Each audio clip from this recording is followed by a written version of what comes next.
Ноокат райондук төрөт үйүнө IT жабдуулар берилди. Айтсак, ошол эле сарык оорусун аныктоо үчүн атайын аппараттар ыйгарылды. Мурун бул дартты аныктоо кыйынга туруп келсе, эми заманбап техниканын арты менен оңой жыйынтык чыгарууга болот. Андан тышкары ак халатчандардын жумушун жеңилдетүү үчүн планшеттер да каралган. Долбоордун жалпы суммасы 3,5 миллион АКШ долларын түзөт. Айтсак, буга чейин Жапония өкмөтү тарабынан эне жана баланын саламаттыгын коргоо долбоорунун алкагында төрөт бөлүмү толук оңдоп түзөөдөн өткөн. Ошол эле кабыл алуу бөлүмү, суу менен камсыздоо жана төрөт бөлүмүндөгү аба алмашуу системасы оңдолуп жаңыланган. 3 шарттар бар. Биринчи нуразалга келет. Мурун общий болчу, азыр отдельно болчу. Bir розалда 4-5 ай толгой. Так, розал номер 1. Дуалдары кафелден жакшы жуулат, жууганга ыңгайлуу, убырканга ыңгайлуу. Нол жерде наристе бурчу бар, атайын наристе бурчу, тараза, обогреватель, глиняный столик с обогревом. Нол жерде эне бурчу, бул жерде спокойно жана партнер менен кошо тамактанып, эс алып, ушул жерге толготот аял. Бул жер медицинский лечебный бурч. Мына көрүңүздөр, ар түрдүү ситуация болушу мүмкүн. Кан кетүү, преэкламсия, шок, новорожденный ушулардын бардыгына эч адашпай, өз убагында кечиктирилбей, мынтип алабыздагы бүт жардамдарды көрсөтөбүз. Ошондой эле амбулатордук диагностикалык борборунда телемедициналык ыкма ишке кирди. Бул деген жаңы төрөлгөн ымыркай жана эне үчүн медициналык кеп-кеңеш берүүнүн жеткиликтүүлүгүн камсыздайт. Телемедициналык аппарат менен онлайн түрүндө акушер-гинекологдор аралыктан сабак алып, жардамдарды көрсөтө алышат. Мындай ыкма убакытты жана каражатты үнөмдөйт дешет адистер. Окууга чейин мына окуунун натыйжасында бизде мисалы үчүн ошол аялдардын кош бойлуулуктун төрөттүн кабылдоосу өтө кескин түрдө азайды.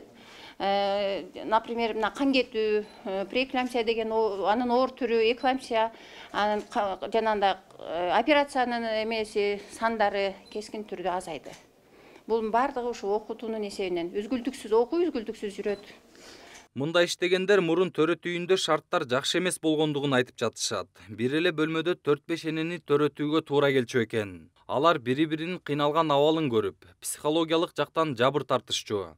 Натыйжада төрөтүү жеңил болбой, ыңгайсыздыктар жаралчу дешет. Азыр болсо төрөт бөлмөлөрү бөлүштүрүлүп, бир гана энеге ылайыкташтырылган. Бул эми төрөттү жеңилдетет биринчиден. Анан аял кандай десем, мен бир родзалга эле 5-6 аялды коюп, анан алар баягындай толготуп, бирин кыйналган, бири көрүп, ошондой нерсе азыр жок да. Аялдар үйдөгүдөй эле свободно жүрүшөт, өзүнүн болгон мындай эмнени кааласа ошону айтышат.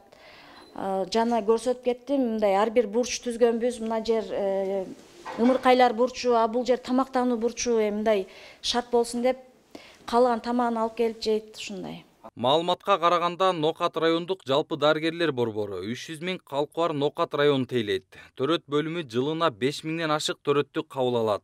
Мындай шарт түзүлгөндөн бери төрөт учурунда чарчап калган балдардын саны азайган. 2019-жылы ара төрөлгөн 20 бала каза болсо, 2021-жылы бул көрсөткүч дээрлик 3 эсеге кыскарган. 2019-жылдары, мисалы үчүн мен ымыркайлардын дарыгермин, бир жылда 20дан ашык бала набыт болгон. 20-жылы 12 бала набыт болгон.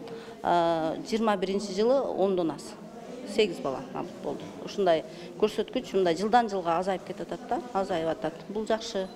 Бул эми буга баягы регионализациядагы таасир этиши мүмкүн. Себеби дегенде биз оор аялдарды бизге келгенде эле жогорку деңгээлдеги ооруканаларга жөнөтөбүз. Мисалы үчүн Ошко, Бишкекке ушул дагы таасир этти. Андан кийин ал биздин шарттын жакшырганына дагы өтө чоң таасир тийгизди деп ойлойм. Эне жана баланын саламаттыгын коргоо долбоору бир эле Ноокат районуна жардам көрсөткөн жок. Өлкө боюнча шарты начар делген төрөт үйлөрү да оңдоп түзөөлөрдөн өткөрүлүп келе жатыптыр. Айтсак, ошол эле Ош областар аралык клиникалык ооруканасынын төрөт үйүнө да реконструкция кылып беришкен. Ымыркайлардын өмүрүн сактоо үчүн жаңы медициналык жабдуулар да берилген.